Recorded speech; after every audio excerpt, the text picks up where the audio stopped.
नमस्कार दोस्तों, कैसे हैं आप सब?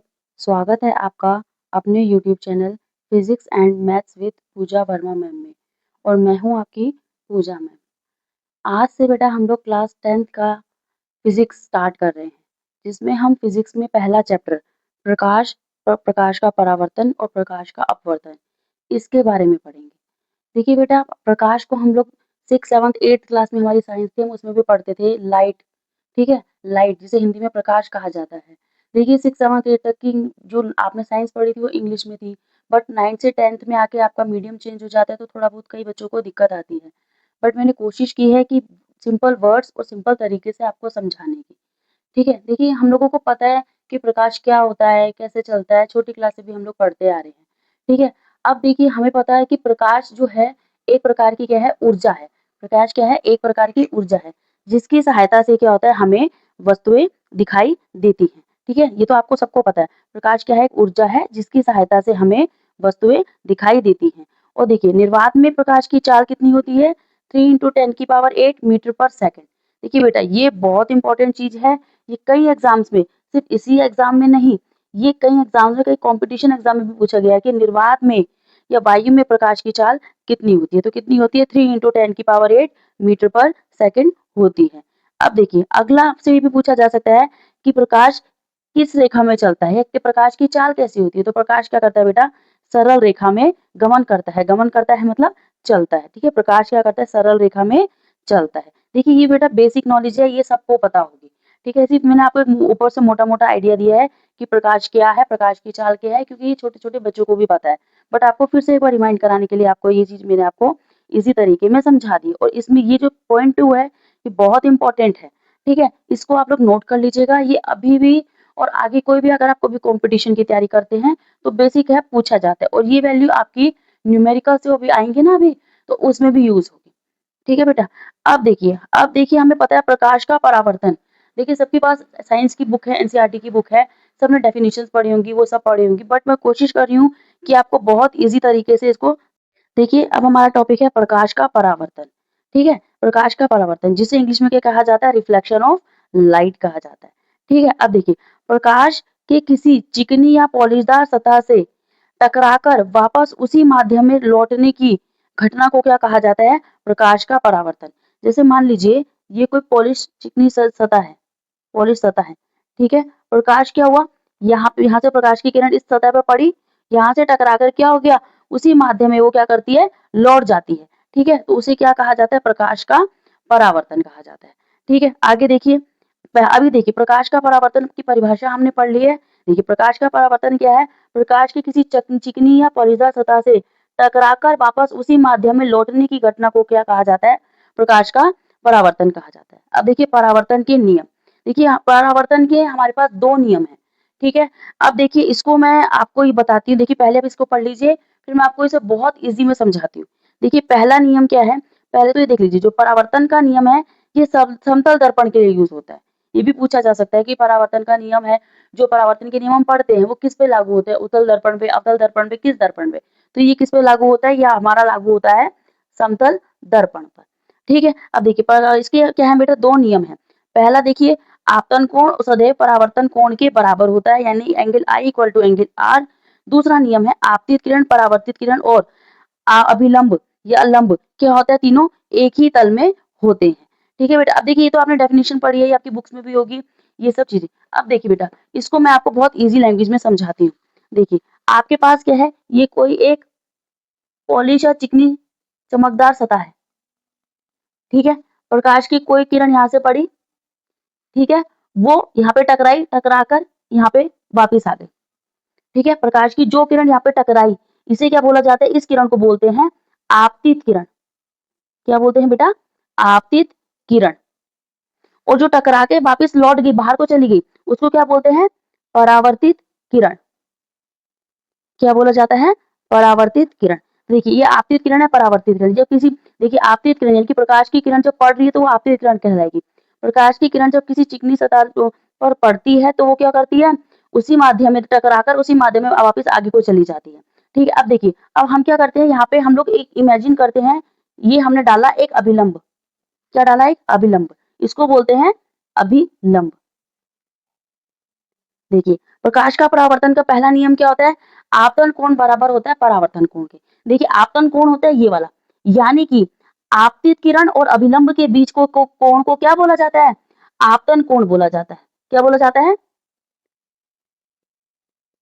आपतन कोण बोला जाता है। और अभिलंब और परावर्तित किरण के बीच के कोण को क्या बोला जाता है? परावर्तन कोण बोला जाता है, जिसे R से डिनोट किया जाता है। परावर्तन कोण। ठीक है बेटा, अब देखिए ये दोनों नियम इसी से लागू हो जाएँगे। देखिए प्रकाश की किरण पहले किसी सतह पर पड़ी, टकराई फिर उससे आगे को निकल गई। जो किरण पड़ती है, प्रकाश की किरण जब पड़ती है तो उसे बोला जाता है आपतित किरण, ठीक है? और जिस बिंदु पर पड़ रही है, वह बिंदु होगा हमारा आपतन बिंदु। क्या होगा हमारा? आपतन बिंदु। ठीक है? आपतन बिंदु पर टकराती है, फिर वहाँ से आगे वापस चली जाती है। अब देखिए, आपतित किरण हमने पहला नियम क्या पढ़ा? आपतन कोण और परावर्तन कोण दोनों क्या होते हैं? आपस में बराबर होते हैं। ये देखिए, क्योंकि देखिए अभी हमने अभिलंब यहाँ पे इमेजिन किया है, हमने खुद बनाया है ये, अभिलंब खुद डाला है, ठीक है? तो देखिए अभिलंब पड़ रहा है ना यहाँ पे, तो वो इसके लिए भी बराबर है, इसके लिए अभिलंब, अभिलंब का मतलब आप समझ रहे हैं? कोई भी चीज़ किसी पे लंब पड़ती है, तो यानी कि इक्वल 2 भागों में डिवाइड करती है, यानी कि ये वाला कोण इक्वल टू क्या होगा हमारा? एंगल R, यानी कि आपतन कोण बराबर परावर्तन कोण। ये हमारा पहला नियम सिद्ध हो चुका है। दूसरा नियम क्या था? आपतित किरण, परावर्तित किरण तथा अभिलंब तीनों एक ही तल में होते हैं। देखिए ये इसी बिंदु से सब स्पष्ट हो जाता है। आपतित किरण, परावर्तित किरण और अभिलंब तीनों एक ही तल में। अब देखिए जैसा आपको यहाँ पे दिखाया गया है, वो मैंने आपको रफ बना के दिखाया ना। देखिए ये कोई पॉइंट है ए, यहाँ से प्रकाश की किरण पड़ रही है पॉइंट बी पर। बी क्या हमारा आपतन बिंदु है, बी पर पड़ती है, उससे टकराकर वो आगे सी पे यानी कि परावर्तित किरण बन जाती है। अब देखिए ये क्या है? अभिलंब है। अभिलंब और आपतित किरण के बीच के कोण को क्या बोला जाता है? आपतन कोण बोला जाता है। और अभिलंब और परावर्तित किरण के बीच के कोण को क्या बोला जाता है? परावर्तन कोण बोला जाता है। और ये जो सतह है ये क्या आपकी चिकनी या पॉलीदार सतह है। ठीक है बेटा, अब एक इंपॉर्टेंट नोट देख लीजिए। देखिए चांदी क्या है? प्रकाश की सबसे अच्छी परावर्तक है। ये आपसे 1 मार्क में पूछ सकता है, ये इंपॉर्टेंट है कि प्रकाश की सबसे अच्छी परावर्तक क्या है? चांदी, सोना, तांबा कुछ भी दे देंगे तो क्या होती है? चांदी होती है। अब देखिए हमने प्रकाश के बारे में पढ़ा। आई थिंक आपको समझ आ गया कि प्रकाश क्या है, प्रकाश का परावर्तन क्या होता है और परावर्तन के दोनों नियम। दोनों बहुत ईज़ी हैं बेटा। और प्रकाश के परावर्तन के नियम जो ये आपको अभी मैंने पढ़ाए हैं यहाँ पे, ये प्रकाश के परावर्तन के नियम जो हमने ये किए हैं, ये बहुत इंपॉर्टेंट है। आपके एग्जाम में ये भी बहुत आते हैं। देखिए ये बहुत इंपॉर्टेंट है, प्रकाश के परावर्तन के नियम। और जब आपके एग्जाम में आएगा तो आपको बेटा इसका डायग्राम भी बनाना है। ठीक है? देखिए मैंने आपको बताया था ना कि जो मैंने 9th वालों को पढ़ाया था, तो मैंने बोला था कि थ्योरी सब बच्चे कर लेते हैं और न्यूमेरिकल में दिक्कत आती है। अब देखिए इसी से रिलेटेड अभी हमारे आगे कुछ न्यूमेरिकल्स भी आएँगे। और देखिए फिज़िक्स और ये साइंस ऐसी चीज़ होती है जिसमें आप अपनी टॉपिक्स को अगर डायग्राम्स के साथ और फ़ॉर्मूले के साथ अच्छे से डेकोरेट करके दिखाते हो, तो एग्ज़ामिनर पे बहुत अच्छा इफ़ेक्ट पड़ता है और आपको उसके एक्स्ट्रा मार्क्स दिए जाते हैं। तो अगर आपके पास परावर्तन के नियम एग्ज़ाम में आपके आता है, तो बेटा आप लोग क्या करेंगे, आप इसका दोनों नियम लिखेंगे, सब उसकी परिभाषा लिखेंगे प्रकाश के परावर्तन की। साथ ही ये डायग्राम भी ज़रूर ऐसे कलरफुल आप लोग बना लेंगे। ठीक है? अगला देख लीजिए, चांदी क्या प्रकाश की सबसे अच्छी परावर्तक है। अब देखिए बेटा, अब हम पढ़ते हैं प्रतिबिंब, जिसे इंग्लिश में कहा जाता है इमेज बोला जाता है। देखिए प्रतिबिंब तो सबके घरों में है, इमेज सबके घरों में दर्पण है, इमेज तो सबकी बनती है। बट किस दर्पण में कैसी इमेज बनती है, अब हम लोग इसके बारे में पढ़ेंगे। देखिए बेटा, देखिए प्रतिबिंब, वस्तु के किसी बिंदु से चलने वाली प्रकाश किरणें, वस्तु के किसी बिंदु से चलने वाली प्रकाश किरणें परावर्तन या अपवर्तन के पश्चात जिस बिंदु पर मिलती है या मिलती हुई प्रतीत होती है, उस बिंदु को क्या कहा जाता है? प्रतिबिंब कहा जाता है। देखिए प्रकाश की किरण, देखो वस्तु से क्या होगी, कोई भी बिंदु से क्या होगी, चलने वाली जो प्रकाश की किरण होगी, परावर्तन या अपवर्तन के पश्चात किसी बिंदु पर मिलती है या मिलती हुई प्रतीत होती है। ठीक है? तो उस बिंदु को जहाँ पे वो मिलती है, मिलती प्रतीत होती है, तो उस बिंदु को क्या कहा जाता है बेटा? उस बिंदु को कहा जाता है हमारा प्रतिबिंब कहा जाता है। ठीक है? देखिए देखिए बेटा, प्रतिबिंब क्या होते हैं बेटा? हमारे 2 प्रकार के होते हैं। पहला होता है हमारा वास्तविक प्रतिबिंब, दूसरा होता है हमारा आभासी प्रतिबिंब। पहले हम अपने वास्तविक प्रतिबिंब के बारे में पढ़ेंगे। देखिए बेटा, वास्तविक प्रतिबिंब, जब किसी बिंदु से चलने वाली प्रकाश किरणें परावर्तन के पश्चात किसी दूसरे बिंदु पर वास्तव में जब मिलती हैं, मिलती हुई बेटा प्रतीत नहीं होंगी, जब वास्तव में मिल रही होंगी ना, जब वास्तव में, देखो नाम भी वास्तविक प्रतिबिंब आ रहा है, जब यानी कि वास्तव में क्या हो रही है, मिलती हैं, तो उस बिंदु को क्या कहा जाता है? हमारा वास्तविक प्रतिबिंब कहा जाता है। ठीक है? दूसरा देखिए, दूसरा इसका अपोजिट है, आभासी है। देखो पहला वास्तविक है तो दूसरा आभासी है। अब आभासी में आप नाम से समझ रहे होंगे, वास्तविक में तो क्या हो रही थी, वास्तव में मिल रही थी, बट आभासी में क्या होगा, आभासी में मिलेंगी नहीं, परंतु मिलती हुई प्रतीत होती है या आती हुई प्रतीत होती है। ठीक है? तो उसे क्या कहा जाता है? हमारा आभासी प्रतिबिंब कहा जाता है। अब देखिए बेटा, अब देखिए हमारा है टॉपिक है दर्पण। ठीक है, दर्पण देख लीजिए दर्पण क्या है। देखिए दर्पण, यदि किसी चिकने पारदर्शी माध्यम तल के एक पृष्ठ पर लाल ऑक्साइड का लेप करके उस पृष्ठ दूसरे पृष्ठ को परावर्तक पृष्ठ बना देंगे, तो उसे क्या कहा जाता है? हमारा दर्पण कहा जाता है। देखिए दर्पण हमारे दो टाइप की होते हैं, एक होता है हमारा समतल दर्पण, दूसरा होता है हमारा गोलीय दर्पण। देखिए समतल दर्पण वो होता है जो हमारे मोस्टली हमारे घरों में यूज होता है, वो समतल दर्पण होता है। ठीक है, अब हम पहले समतल दर्पण के बारे में पढ़ते हैं। देखिए, ऐसा दर्पण जिसका परावर्तक पृष्ठ समतल हो। देखिए नाम समतल दर्पण है तो यानी कि उसका पृष्ठ भी क्या होगा बेटा? समतल ही होगा। ये जो छोटे-छोटे पॉइंट्स हैं आप इसको लिख लीजिए। अगर कभी आ जाता है डेफिनेशंस में या पूछने में तो आपको बहुत हेल्प मिल सकती है। ये छोटे-छोटे क्वेश्चन इनसे भी पूछे जा सकते हैं। ये भी पूछा जा सकता है जैसे समतल दर्पण की फोकस दूरी कैसी होती है? देखिए इसकी फोकस दूरी क्या होती है बेटा? अनंत होती है। अगला पॉइंट देखिए, इसके द्वारा प्रतिबिंब हमेशा कैसा होता है? आभासी और सीधा। देखिए, आप लोग अपने आप को इस शीशे में अपने घर में जो मिरर है उसमें देखते हैं। आपका जो आप लोग सामने खड़े हैं शीशे के, तो आप जो खड़े हैं आप तो वास्तविक है ना, बट जो आपका प्रतिबिंब बन रहा है, जो बेटा प्रतिबिंब क्या है? वो आपका रियल इमेज तो नहीं है ना, वो क्या है आपकी वो आपकी आभासी इमेज है। ठीक है, तो आप क्या बोलेंगे उसे? वो आपका क्या है? आभासी बनता है। लेकिन होता तो वो सीधा है ना। ठीक है, ये आगे देखिए, इसके द्वारा बने प्रतिबिंब का आकार वस्तु के आकार के बराबर होता है। अब जिस डायरेक्शन में आप शीशे के सामने खड़े हैं, तो आपका जो जो घर पे जो दर्पण है उसमें क्या होगा? आपकी हाइट तो उतनी ही दिखाएगा ना, बट थोड़ी-सी डायरेक्शन चेंज हो जाएगी। आगे देखिए, इसकी फोकस दूरी कैसी होती है? अनंत होती है। इसका उपयोग चेहरा देखने बहुरूप दर्शक बनाने में किया जा सकता है। अब कई लोग बोलेंगे बहुरूप दर्शक क्या होता है? देखो बेटा इसके मतलब से समझो, बहुरूप दर्शक यानी कि जैसे कभी-कभी आप होती नहीं है कि कई लोग शीशे के सामने खड़े होते हैं और काफ़ी सारी इमेजेस इमेज में बनती हैं, तो इसको ऐसे भी उपयोग किया जाता है। अब आगे देखिए हमारा अगला पॉइंट है हमारा ये, अगला हमारा गोलीय दर्पण। ऐसा दर्पण जिसका परावर्तक पृष्ठ क्या होता है बेटा? गोलीय होता है। वो क्या होता है हमारा? गोलीय दर्पण कहलाता है। आगे देखिए, गोलीय दर्पण हमारे बेटा दो टाइप के होते हैं, एक होता है अवतल दर्पण, दूसरा होता है उत्तल दर्पण। ठीक है, देखिए अवतल और उत्तल दर्पण में क्या होता है? आपको क्या कहते हैं एग्जाम में ना, इसकी इमेज दे दी जाती है और पहचानने को बोला जाता है कि उत्तल दर्पण को पहचानिए या अवतल दर्पण को पहचानिए। अभी मैं आपको इसे बहुत ईजी तरीके से समझाऊंगी कि आपको इसे कैसे एग्जाम में आप चुटकियों में से कैसे पहचान लेंगे कि कौन सा उत्तल दर्पण है और कौन सा आपका अवतल दर्पण है। देखिए, अगर इसका परावर्तक पृष्ठ अंदर की ओर है, ठीक है, इसका परावर्तक पृष्ठ क्या है बेटा? अंदर की ओर है, यानी कि देखिए ये अंदर की ओर है परावर्तक पृष्ठ, क्योंकि परावर्तक पृष्ठ तो यही है ना जहां से किरण टकरा के वापस आएगी। देखिए यानी कि जिसका परावर्तक पृष्ठ अंदर की ओर है वो क्या आपका उत्तल दर्पण है, और सॉरी अवतल दर्पण है। और उत्तल दर्पण क्या होता है बेटा? जिसका परावर्तक पृष्ठ बाहर से उभरा होता है। अब देखिए, ऊ से उत्तल, ऊ से उत्तल और ऊ से उभरा, ऐसे याद कर लीजिए आप लोग। जिसका परावर्तक पृष्ठ उभरा है, यानी कि ऊ से उत्तल और ऊ से उभरा, आप ऐसे याद कर लीजिए। यानी कि जिसका परावर्तक पृष्ठ उभरा है तो वो क्या है आपका उत्तल दर्पण है। अब देखिए, अवतल दर्पण को क्या बोलते हैं? अपसारी दर्पण भी बोलते हैं। ये भी पूछा जाता है कि अपसारी दर्पण किसे कहते हैं क्या? या आप लोग अभी आंसर लिखने को आते हैं, इसे ऐड करेंगे तो बहुत अच्छा इंप्रेशन पड़ता है। देखिए, इसे अपसारी दर्पण भी कहते हैं। और जो उत्तल दर्पण है उसे क्या बोला जाता है? इसे आपका अभिसारी दर्पण भी कहा जाता है। अब देखिए बेटा, जैसे आप लोग हैं, आप लोग कीजिए अपने हाथ को ऐसा कीजिए, या आप लोग अपने हाथ को ऐसा करेंगे ना, ये आपका क्या बनेगा? ये जब आप लोग ताली बजाते हैं, जैसे ताली बजाते हैं ना, क्लैपिंग करते हैं, तो जो आपका दाहिना हाथ होता है वो आपका अवतल दर्पण की डायरेक्शन में आता है। ठीक है, वो दाहिना हाथ आपका क्या होगा? आपका अवतल दर्पण की डायरेक्शन में होगा, और जो उत्तल दर्पण जो होगा, जो बायां हाथ होगा आपका उत्तल दर्पण की डायरेक्शन में आता है।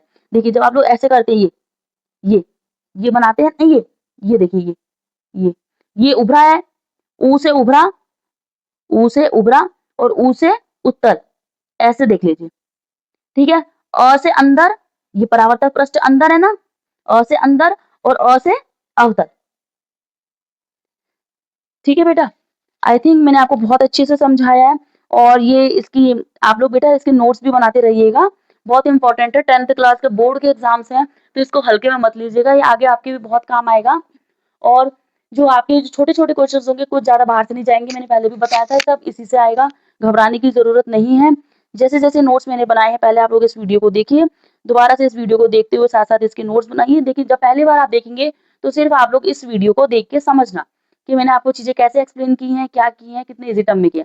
फिर सेकंड टाइम जब आप इसको देखेंगे, तो आप साथ-साथ इसके नोट्स भी बनाते जाएँगे। और थर्ड टाइम आप क्या करेंगे, थर्ड टाइम आप नोट्स को पढ़ेंगे। चौथे टाइम आप क्या करेंगे, वीडियो को भी देखेंगे, साथ-साथ नोट्स को भी मैच करेंगे। पाँचवें टाइम खाली आप खड़े होके अपने नोट्स को चलते-फिरते रिवाइज़ कीजिए, आपको बहुत ईज़ी तरीके से साथ-साथ चीज़ें याद होती जाएँगी। क्योंकि देखिए बेटा आपकी 10th क्लास है, आप लोग हल्के में नहीं ले सकते हो, आपको पता है कंपटीशन कितना बढ़ चुका है। तो ठीक है, तो ये सारे नोट्स ये सब कुछ यहीं पे हैं। आप लोग धीरे-धीरे अपनी स्पीड बढ़ा के स्क्रीनशॉट ले सकते हैं, इसको कर सकते हैं। और किसी भी बच्चे को अगर किसी भी टॉपिक में डाउट है, तो वो मुझे कमेंट कर दीजिए, ठीक है? अब देखिए जैसे आपको मैंने अभी समझाया था ना, ये अवतल दर्पण है, ये अवतल दर्पण है देखिए, अ से अंदर, अ से अवतल, यानी कि इसका ये क्या है, परावर्तक पृष्ठ अंदर की ओर है, यानी कि अवतल दर्पण है। ये परावर्तक पृष्ठ बाहर की ओर है, यानी कि ये क्या है आपका उत्तल दर्पण है। ठीक है? आगे देखिए, आगे आ रही है हमारी गोलीय दर्पण से संबंधित परिभाषाएँ। अब देखिए वक्रता केंद्र क्या होता है, वक्रता त्रिज्या क्या होती है, दर्पण पृष्ठ ये सब आपकी बुक्स में भी दिया है, बट मैं फिर भी आपको एक बार बहुत अच्छे से समझा देती हूँ, क्योंकि इसको आपको पता होना इसलिए ज़रूरी है, क्योंकि इसमें आपसे पूछा जाता है, यदि वस्तु अनंत पर है, तो उसका आकार कैसा होगा या कैसा बनता है, इसका प्रतिबिंब कैसा बनता है, ये सारे छोटे-छोटे क्वेश्चंस आपके इनसे बनते हैं बेटा। अब देखिए गोलीय दर्पण से संबंधित परिभाषा है, पहला क्या है, वक्रता केंद्र। गोलीय दर्पण का परावर्तक पृष्ठ जिस खोखले गोले का भाग होता है, उस गोले का केंद्र क्या कहलाता है, गोलीय दर्पण का वक्रता केंद्र कहलाता है। वक्रता केंद्र ये देखिए, ये इसको सी से डिनोट किया जाता है। ठीक है, ये देखिए, ये जिसका भाग है उसे क्या कहते हैं, वक्रता केंद्र कहते हैं। वक्रता त्रिज्या क्या होती है बेटा, आपकी आर होती है। देखिए गोलीय दर्पण का परावर्तक पृष्ठ जिस खोखले गोले का भाग होता है, उस गोले की त्रिज्या, आप समझ रहे हैं ना, वक्रता त्रिज्या यानी कि त्रिज्या है, यानी कि वो क्या होगी, आर से, और उसको डिनोट किससे करेंगे, आर से। केंद्र को किससे डिनोट करेंगे हम, सी से। ठीक है, दर्पण का ध्रुव यानी कि इसे पी से डिनोट किया जाता है। गोलीय दर्पण के परावर्तन पृष्ठ के मध्य बिंदु, ठीक है, दर्पण का ध्रुव, जैसे ये देखिए ये गोलीय पृष्ठ है ना, इसका मध्य बिंदु क्या है, हमारा पी है, तो इसको क्या बोलेंगे, दर्पण का ध्रुव बोलेंगे। ठीक है, इसको पी से डिनोट किया जाता है। आगे आता है हमारा मुख्य अक्ष, गोलीय दर्पण के ध्रुव पी और वक्रता केंद्र सी, पी और सी, पी और सी को मिलाने वाली, पी और सी को देखिए मिलाने वाली रेखा को क्या कहा जाता है, देखिए ये देखिए पी और सी को मिलाने वाली रेखा को क्या कहा जाता है, मुख्य अक्ष कहा जाता है। आगे आता है हमारा दर्पण का द्वारक। द्वारक क्या होता है बेटा, ये जो स्टार्टिंग की और एंडिंग पॉइंट होता है, M1 M2, ये क्या होता है, हमारे द्वारक कहलाते हैं। देखिए गोलीय दर्पण के परावर्तक पृष्ठ के व्यास को दर्पण का द्वारक कहते हैं। ठीक है, इसे M1 और M2 से डिनोट किया जाता है। आगे देखिए, आगे हमारे पास आता है फोकस दूरी। ठीक है, देखिए दर्पण के मुख्य अक्ष के समांतर आने वाली प्रकाश की किरणें दर्पण के परावर्तन के पश्चात जिस बिंदु पर मिलती हैं, उसे क्या कहा जाता है, फोकस बिंदु कहा जाता है। अब एक चीज को ध्यान कीजिएगा, ये इंपॉर्टेंट नोट्स है, इनको देख लीजिएगा आप लोग। ठीक है, देखिए अवतल दर्पण का फोकस दर्पण के सामने, अवतल दर्पण का फोकस क्या होता है, देखिए अवतल दर्पण का जो फोकस होता है, वो हमेशा दर्पण के सामने बनता है। अवतल दर्पण का फोकस क्या बनता है, दर्पण के सामने बनता है। अवतल का देखिए, ये देखिए अवतल दर्पण का फोकस क्या होगा, उसके सामने बनेगा, जबकि उत्तल दर्पण का फोकस क्या होगा, उसके पीछे बनेगा, इसके पीछे बनेगा। अवतल दर्पण का फोकस कैसा होता है बेटा, वास्तविक होता है, और जबकि उत्तल दर्पण का फोकस कैसा होता है, वो कैसा होता है बेटा, आपका आभासी होता है। ये देखिए बेटा, ये ये आप इनका स्क्रीनशॉट लेना चाहते हैं, स्क्रीनशॉट ले लीजिए। आप इनके साथ-साथ नोट्स बनाना चाहते हैं, आप इनके नोट्स बना लीजिए। और बेटा जितना हो सके इनको नोट्स को अपने हाथ से बनाने की कोशिश कीजिएगा, क्योंकि एग्ज़ाम टाइम पे आपके खुद के बनाए हुए नोट्स ही आपकी सबसे ज़्यादा मदद कर सकते हैं। उस टाइम पे कोई टीचर आपकी हेल्प नहीं कर पाता है, क्योंकि जो आपने टीचर से पढ़ा होता है, आप उसके नोट्स बनाते हैं, साथ-साथ उनको बार-बार रिवाइज़ करते हैं, तो वही नोट्स आपकी हेल्प करते हैं। ठीक है? जितना ज़्यादा आप लोग लिख के प्रैक्टिस करेंगे, क्योंकि देखिए फिज़िक्स है, फिज़िक्स आपकी मैथ्स की तरह ही होती है। जितना आप इसको प्रैक्टिस करेंगे उतना ज़्यादा आपको आएगी। ठीक है? और 10th के बच्चों को घबराने की ज़रूरत नहीं है कि हम फिज़िक्स और मैथ्स तो यहाँ पे पढ़ रहे हैं, तो केमिस्ट्री, बायोलॉजी का पढ़ेंगे। केमिस्ट्री भी मैं आपको पढ़ाऊँगी। ठीक है? केमिस्ट्री भी मैं आपको पढ़ाऊँगी। पहले अभी हम लोग स्टार्ट करते हैं। जैसे-जैसे मैं आपको पढ़ाती जा रही हूँ, आप लोग पढ़ते जाइए और टाइम से अपना सिलेबस कंप्लीट कर लीजिए, ताकि आपको रिवीज़न का टाइम अच्छा मिल जाए। अभी आप लोगों के हाफ ईयरली एग्ज़ाम्स भी आने वाले हैं, तो उसके लिए भी कुछ स्पेशल है। तो धीरे-धीरे आप लोग ये वीडियोज़ को देखिए, अपने फ्रेंड्स को शेयर कीजिए, जिनको फ्रेंड्स को, रिलेटिव्स को जिनकी इनकी ज़रूरत है, उनको आप शेयर कीजिए। ठीक है? जितना ज़्यादा आप शेयर करेंगे, जितना ज़्यादा आप रिप्लाई करेंगे, कमेंट्स में पूछेंगे, उतना ज़्यादा मुझ में भी कॉन्फिडेंट आएगा, मुझे भी लगेगा कि हाँ, मैं ठीक कर रही हूँ। ठीक है? करने को तो मैं ठीक ही कर रही हूँ, बट ये है कि थोड़ा-सा पता चलेगा कि कहाँ पे बच्चों को दिक्कत आ रही है, कहाँ पे उनका वो छूट रही हैं, कहाँ पे दिक्कतें आ रही हैं और कहाँ पे उनका जो छोटे-छोटे पॉइंट्स हैं उनमें कन्फ्यूज़न आ रहा है, तो उसको मैं दूर करने की पूरी कोशिश करूँगी। अगला पॉइंट आता है बेटा हमारा फोकस दूरी। फोकस दूरी क्या होती है, देखिए बेटा गोलीय दर्पण के ध्रुव और मुख्य फोकस के बीच की दूरी को क्या बोलते हैं, दर्पण की फोकस दूरी बोलते हैं। इसे क्या किया जाता है, एफ से डिनोट किया जाता है। अब देखिए बेटा ये सबसे इंपॉर्टेंट, ये आपका मोस्ट इंपॉर्टेंट रिलेशन है। आपसे हाफ ईयरली एग्जाम्स में और फाइनल एग्जाम्स में कितनी बार आया हुआ क्वेश्चन है ये, कि वक्रता त्रिज्या r और फोकस दूरी में संबंध क्या होता है। F इक्वल टू क्या होता है, r/2, जिसमें F की हमारी फोकस दूरी है, r की हमारी वक्रता त्रिज्या है। इसे ठीक है, और इस रिलेशन को आप इंपॉर्टेंट कर लीजिए और जितना प्रैक्टिस कीजिए, क्योंकि बेटा इससे रिलेटेड भी आपके न्यूमेरिकल आते हैं।